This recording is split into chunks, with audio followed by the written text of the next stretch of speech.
Hello, bookworms. Welcome to The Best Book Ever, the podcast where I get to know interesting people by asking them about their favorite books. I'm your host, Julie Strauss, and today it's just me, doing a solo episode to tell you about some of my very favorite books of 2021. I don't know about you, but I love an end-of-year wrap-up list. I posted a meme on Instagram a few weeks ago that said something along the lines of, ignore those people who say they don't care about your Spotify wrap-ups. I care, and I will ponder them and cherish them. And it was meant to be a cute meme, but it is my real feeling. I genuinely want to know what you love. For me, the appeal of an end-of-year best-of list is the same as the appeal of asking someone to tell me about their favorite book every week. I love the little peek into your life. And I think understanding the art that other people love helps us to understand who they are. It's a really small thing, but it is so important to me. And my guess is that you understand that impulse, which is why you listen to this podcast. So I had a really great reading year. As of this recording, in the very, very last days of 2021, I've read 87 books, which is a little low for me. The genres have skewed mostly toward literary fiction, romance, mystery, and historical fiction, which are always my favorite genres to read. I read a lot more memoirs this year than normal, as well as a few graphic novels, some YA, and a little bit of fantasy. The only genres really lacking in my reading life in 2021 were nonfiction, except for a couple of business-specific books, and, of course, horror. Which, let's be honest about horror, I may one day be open to learning more about the horror genre, but 2021 was definitely not the year, and it ain't looking so good for 2022 either. So, I'm sorry, horror fans and horror authors, I love you, but I can't read your books. So let's talk about my personal best of 2021. My patrons and anyone who reads my blog already knows what I'm going to say next, but in case you're new around here, let me just say this to you.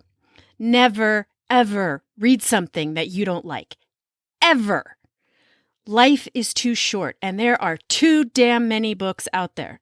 Don't ever read a book just because you think you should, or because everyone else says it's great, or if it's not interesting to you.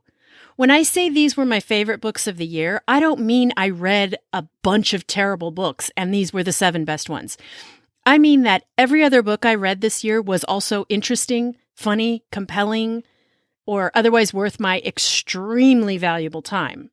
And if not, I set it aside and moved on. But these books I'm telling you about today are the books that I could not stop thinking about. So I'm going to approach this by genre, and let's start with my favorite romance of the year. This one was so easy. Get a Life, Chloe Brown by Talia Hibbert. So I'm a little late to the Brown Sisters fan club, but I am all in now. The Brown Sisters trilogy is so funny and smart and super sexy. I listened to them on audio, and let me tell you, the voice actress, Adjoa Andoh, is hilarious. I'm going to give an honorable mention to A Scandal by Any Other Name by Sarah MacLean. Sarah MacLean's one of my all-time favorite romance authors. Again, smart, funny, feminist main characters, terrific plot twists, fantastic historical settings. Always an absolute delight to read a Sarah MacLean book. Now, in the thriller mystery genre, my favorite this year was The Witch Elm by Tana French. I was also very late to the Tana French fan club, despite many people I trust telling me how good she is. But for some reason, I had it in my head over the years that her books were gory and that the murders were going to be gruesome. And I don't know why I had that in my head. And I can't speak for the rest of her books. But The Witch Elm was only a regular murder, not a gory murder. And it was compelling and fascinating. I cannot wait to dive into the Dublin Murder Squad series in 2022. My understanding is that they don't have to be read in order, but I'm not entirely sure of that. So if you've read the Dublin Murder Squad, I would love to hear your thoughts on that. And if there's anywhere in particular I should start, or if I should start from the beginning. I'm going to give an honorable mention to, of course, Louise Penny, the Inspector Gamache series. All of them. You have heard me talk about the Chief Inspector Gamache series many times on the podcast. Every single book in the series brings you deeper into the lives of the residents of Three Pines. I know it's really intimidating to start a series that's already, I think, 17 books long. I promise you, this one is worth it. Somehow, every book is better than the last, and I don't know how she does it. Next, let's move on to Memoir. My favorite memoir of the year was Crying in H Mart by Michelle Zauner. This is the saddest premise for a book. A young Korean-American woman writing about the death of her mother. And I know that sounds like a bummer, and it is incredibly, profoundly, deeply sad. But this book is also wonderful. It is a beautiful picture of a complicated mother-daughter relationship, an immigrant and a first-generation divide, and an artist who's trying to create herself and honor her history at the same time. What I can tell you is I have thought about this book almost every day since I read it. Initially, I got this book from the library, and I loved it so much and told everyone how wonderful it was. And right after that, it was my birthday. And my mom gave me my own hardbound copy of this book and a grocery bag of treats from the local H Mart, Korean treats. So I got to make a little Korean feast and reread this book and cry all over again, which is one of my favorite gifts I have ever gotten, to be honest. I'm going to give honorable mention to Beautiful Country by Keon Wang. This is also a tough read about what an immigrant experience in a big city is like. And it's another one that I think about almost every day. It's one of those rare books that makes you look around your space, the city where you live, and think about it differently. For me, it made me realize that I miss so many stories, sometimes willfully, by not acknowledging the people around me. For the non-white, non-European, non-rich person, the immigrant experience is terrifying and lonely and often a downward spiral. Maybe you've heard that famous saying that no one gets into the boat unless the water is safer than the land they left behind. That was what I thought about on every single page of this book. It's a really, really compelling read, and she is a beautiful writer. In graphic novels, I want to recommend In Waves by Adjoa Andoh.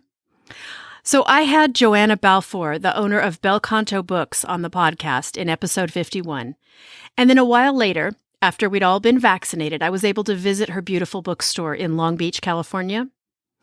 We were talking about the books I love to read because she's a great bookseller, and the way she sells books is by asking her customers where they like to go and what they like to learn about. So I told her a few of my favorites, and she put In Waves into my hands.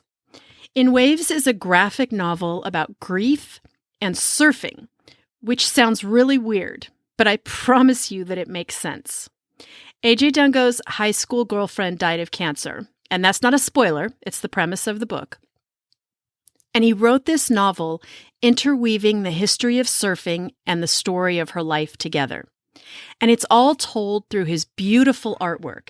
And I don't know enough about art to describe these pages very well, but they almost look like sort of modernist wood carvings in a way.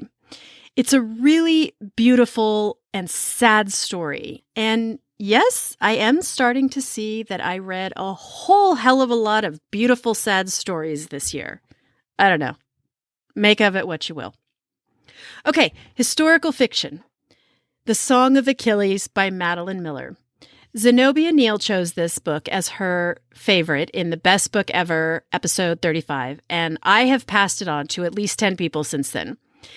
If, like me, you read the Iliad in high school and then immediately forgot every single word of it, I promise you're still going to love this retelling.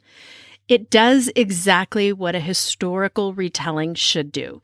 It makes the story fresh and fascinating to modern eyes, but it also sticks to the established tradition of the tale. I am super extremely forgetful, which turned out to be a really good thing while I was reading this book because I honestly could not remember who lived and who died.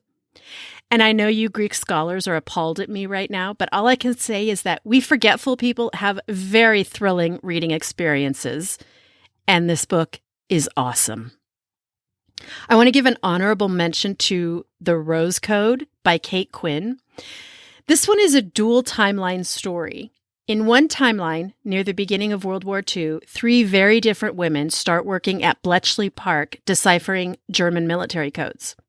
And in the second timeline, in 1947, just as Princess Elizabeth is preparing to marry Prince Philip, the 3 friends, now enemies, reunite to help one of them get out of the madhouse and uncover a traitor. This is an ripping good yarn. It has some delightful, fizzy scenes from one of the high society ladies who has a fling with Prince Philip. I loved this book. I listened to this one on audio, and I highly recommend it in that format. But you cannot go wrong with a Kate Quinn book. Now in fiction, I have 3 books that all tied for first place. And you know what? It's my list. I get to have 3-way ties if I want. So the first is The Great Believers by Rebecca Makai. This is both a sensitive and tender and furious portrayal of the AIDS crisis of the 1980s, particularly the devastation that it had on the arts world. And this one is also a dual timeline book with a modern story set in Paris. Actually, I wonder if this whole book should go in historical fiction. I don't know. Are we counting the 80s as historical fiction yet? I'm not sure. Anyway, the 2 timelines and the people involved intertwine. And I know that sounds like there's a lot going on, but this is a book that manages to be a sprawling epic, but also very intimate and personal. Next up is Leave the World Behind by Rumaan Alam. So this one, maybe you could contend belongs in the horror category because I was absolutely terrified. But I don't think horror readers would agree with me. This book is about a family who rents a home in upstate New York, and one night the owners of the house show up because the rest of New York City is in a blackout. So these 2 families are in this home together. There's no communication from the outside world. And the families don't know if they can trust each other. And there's racial tension. And there's a wealth disparity. And most of all, there is this gnawing, creeping dread as the terrible thing that happened outside of the country house inches closer to these 2 families. I would recommend that you read this book if you're a fan of quiet, tightening dread and crystal sharp prose. And last up, Severance by Ling Ma. I'm going to go ahead and say it because this shocks me more than it shocks anyone else. This was my favorite book of the year. My friend Lisa Marie Cabrelli talked about it on episode 50, and I absolutely dreaded reading this book for the podcast because who the hell wants to read a pandemic book while we're in the middle of a damn pandemic? But this is one of those books that got better after I talked to someone about it. In fact, I was so stunned after Lisa Marie told me her interpretation of the ending that I started over again, and I was blown away by what I missed. And that, my friends, is the selfish part of this podcast. I love getting to know people by asking them about their favorite books, but the greedy part of me just wants book recommendations. And I can guarantee you that I would never in a million years have picked up this book on my own. And then I read it for the podcast, and then I had a great conversation about it, and then I read it again, and now it's going up on my favorites of the year, and really it's up there on one of my all-time favorite lists. I love being surprised by a book. So that is the perfect place to end this episode. I would really love to hear what you loved last year. Did any books surprise you? Did you have a good reading year? Did you hit any reading slumps? I did. I had a bunch of slumps. I'd love to hear what your reading life was like in 2021. And I'd also love to hear what you're looking forward to in 2022. Thank you for listening, bookworms. For more information on this episode and links to all the books we discussed, go to my website, bestbookeverpodcast.com.